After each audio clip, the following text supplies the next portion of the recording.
고린도전서 1장 10절 말씀 우리 한 목소리로 말씀 읽겠습니다. 형제들아 내가 우리 주 예수 그리스도의 이름으로 너희를 권하노니 모두가 같은 말을 하고 너희 가운데 분쟁이 없이 같은 마음과 같은 뜻으로 온전히 합하라. 아멘. 오늘 아침에 예배 자리에 나오신 우리 성도님들 주님의 이름으로 축복합니다. 늘 가정에 하나님 은혜가 가득하시고 또 오늘 야외 예배에서 함께 예배를 드리지는 못하지만 그러나 또 함께 우리 믿음의 공동체를 든든히 세워 나가시기를 주님의 이름으로 축복합니다. 하나님은 우리가 하나 되어 살기를 원하십니다. 이것은 하나님의 창조의 원리입니다. 하늘을 한번 쳐다보고라는 책을 지은 이문희 작가가 쓴 책에 보면 이런 내용이 있습니다. 아프리카 정글을 탐험하던 한 학자가 있었습니다. 근데 이 학자가 여러 학자들을 불러 모아서 아프리카 정글을 대상으로 실험을 한번 해보았습니다. 그 실험은 다른 것이 아니라 그 정글에 있는 특정한 동물들을 하나씩 없애보면 무슨 일이 일어나는지를 실험해 보았던 것입니다. 처음에는 새를 없애 보았습니다. 새를 없애 보니까 온 정글에 새소리가 사라지고 마치 정글이 공동묘지처럼 적막한 숲이 되었던 것입니다. 그래서 이번에는 원숭이를 한번 없애 보았습니다. 원숭이들이 나뭇가지를 타고 다니면서 나뭇가지를 꺾기도 하고 그리고 이 가지 저 가지를 이렇게 꺾으면서 숲을 망가뜨린다라고 생각을 했던 것입니다. 하지만은 원숭이를 없애 보다 보니까 오히려 나무들이 서로 엉키고 덮이면서 나무들이 썩어 들어가는 모습을 보게 된 것입니다. 그리고 마지막으로 뱀을 제거해 보았습니다. 그랬더니 천적이 없어진 쥐들이 온 숲에 가득하게 되었습니다. 이 쥐들로 인해서 해충을 잡아먹던 벌레들이 없어지기 시작하면서 숲이 병들기 시작했다는 것입니다. 그러면서 학자들이 이런 결론을 내렸습니다. 이 세상에는 필요 없는 동물이 하나도 없고 서로 하나 되어 살아가고 있구나라는 결론을 내리게 되었던 것입니다. 하나님의 창조의 원리는 다른 것이 아닙니다. 모두가 하나 되어 살아가는 것입니다. 이렇게 살아가는 것이 하나님의 뜻이며 하나님이 기뻐하는 일입니다. 우리 영광교회 공동체도 하나님 안에서 하나 되어 더 든든히 서 나가기를 주님의 이름으로 축복합니다. 오늘 본문에는 고린도 교회를 향한 예수님의 마음이 담겨 있습니다. 오늘 본문을 자세히 읽어보면 사도 바울이 고린도 교회 교인들을 위해서 권면의 말씀을 하는 것처럼 보이지만 그것은 잘못됐습니다. 오늘 본문은 예수님이 직접 고린도를 향해 특히 고린도 교회를 향해 권면하고 있는 것입니다. 다시 한번 더 우리 고린도전서 1장 10절 말씀 한번 읽어보겠습니다. 형제들아 내가 우리 주 예수 그리스도의 이름으로 너희를 권하노니 모두가 같은 말을 하고 너희 가운데 분쟁이 없이 같은 마음과 같은 뜻으로 온전히 합하라. 사도 바울은 지금 자신의 이야기를 하고 있는 것이 아닙니다. 예수님의 이야기를 하고 있는 것입니다.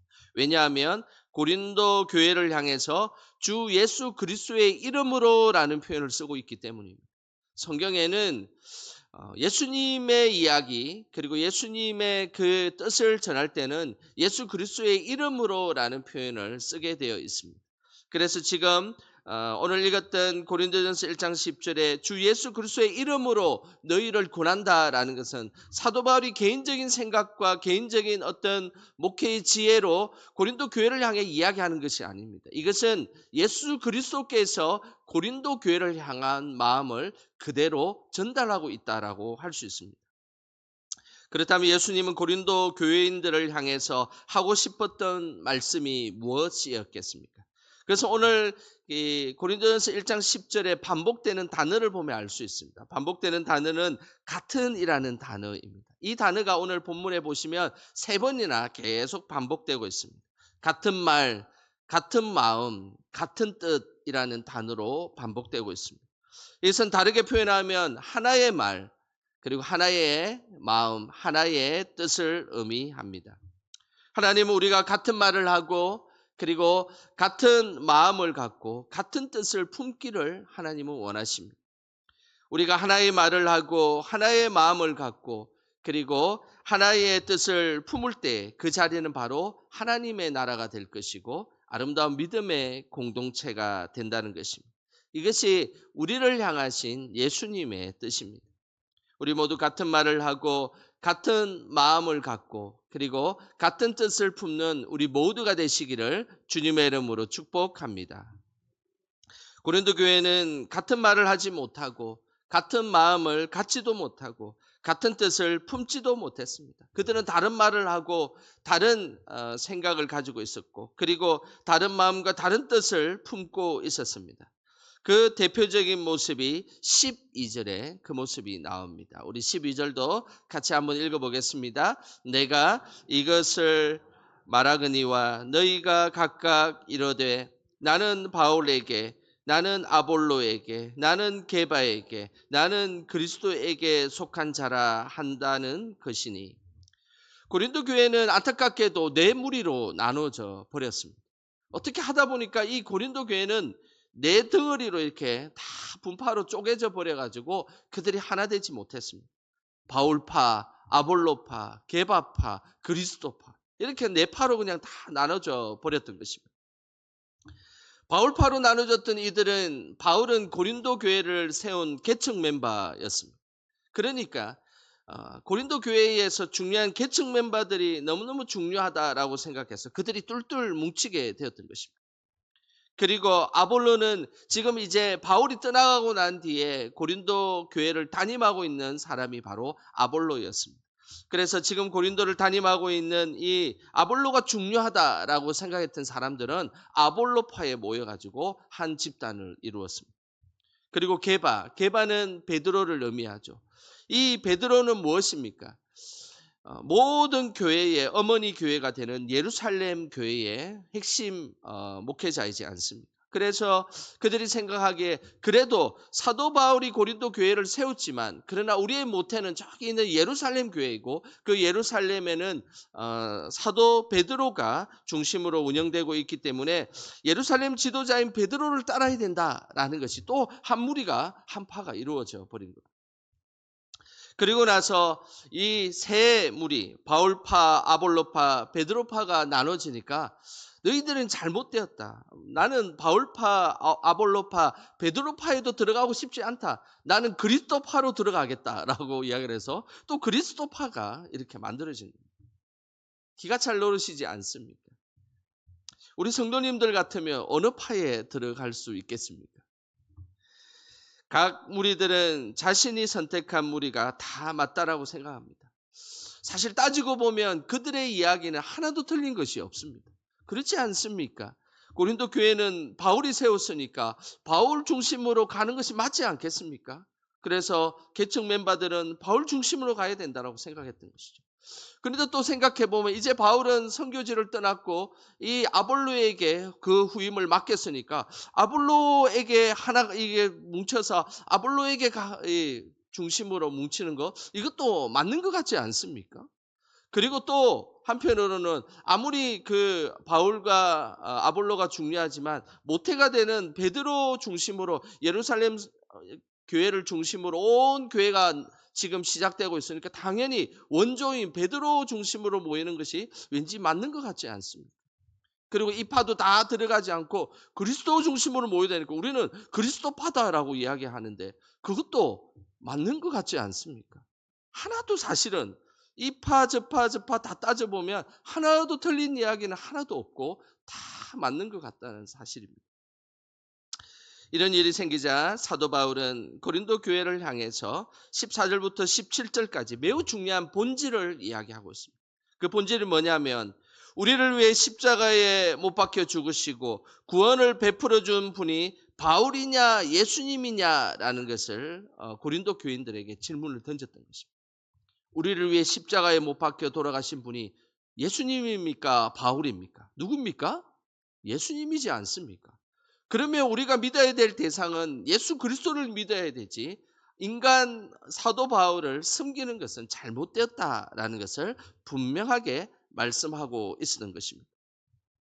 뿐만 아니라 세례의 경우도 마찬가지였습니다. 세례는 예수 그리스도의 이름으로 세례를 받지 않습니까? 세례를 집례하는 사람은 예수 그리스도의 이름의 권위를 빌어서 그냥 단지 세례를 베푸는 전달자의 역할을 하는 것입니다. 그런데 예수 그리스도의 이름으로 세례를 받는 그 사람이, 그 세례를 그냥 전달하는 전달자의 역할을 집행하는 사람이 누군가가 뭐가 그렇게 중요하겠습니까? 나는 바울에게 세례를 받았어. 나는 아볼로에게 세례를 받았어. 나는 저 멀리 있는 예루살렘에 있는 베드로에게 세례를 받았어. 그것이 뭐가 그렇게 중요하겠습니까? 세례는 예수 그리스도의 이름으로 받는 것이 않습니다. 오늘 이 본문에 보면 그 이야기를 사도 바울이 차근차근 하고 있는 이유가 있습니다. 그것은 우리가 누구에게 세례를 받고 어떤 목사님에게 세례를 받았고 이런 것은 별로 중요하지 않다는 것입니다. 세례는 예수 그리스도의 이름으로 주는 것이기 때문에 예수님에게 초점 맞추면 된다라는 이야기를 오늘 말씀하고 있는 것입니다. 이들의 분파가 갈라지고 이들의 삶의 생각들이 갈라지고 교회가 이렇게 갈라졌던 것은 그들의 초점이 사람에게 향해 있을 때는 늘 그곳에 갈라짐과 분열과 갈등과 나눠짐이 있다는 사실입니다. 그러나 그 속에 예수님에게 초점을 맞추게 되면 모든 이들이 하나 되어 같은 말을 하고 그리고 같은 마음을 품고 그리고 같은 뜻으로 살아가게 된다라는 것을 오늘 말씀하고 있는 것입니다. 우리의 믿음이 사람에게 초점 맞추지 말고 예수님에게 초점 맞추는 믿음의 생활들이 다 되시기를 주님의 이름으로 축복합니다. 오늘 예수님은 분열과 갈등 속에 있는 우리에게 10절 제일 마지막 부분에 매우 중요한 말씀을 하셨습니다. 같은 말을 하고 같은 마음을 갖고 같은 뜻을 품으면서 온전히 어떻게 하라라고 말씀하고 있습니까? 예, 합하라. 오늘 이 합하라는 단어는 너무너무 중요한 단어입니다. 이 합하라라는 이 단어는 카타르티조라는 단어를 쓰는데 이것은 두 가지의 뜻이 있습니다. 하나는 그물을 이렇게 깁는다는 그런 뜻이 있고 또 하나는 부족한 것을 채운다라는 그런 뜻이 있습니다. 네 분파로 나눠져 있는 이들을 향해서 한 마음으로 온전히 마음을 합하라라고 말씀하신 것은 그물을 깁는 것 같은 모습을 보여라는 것입니다.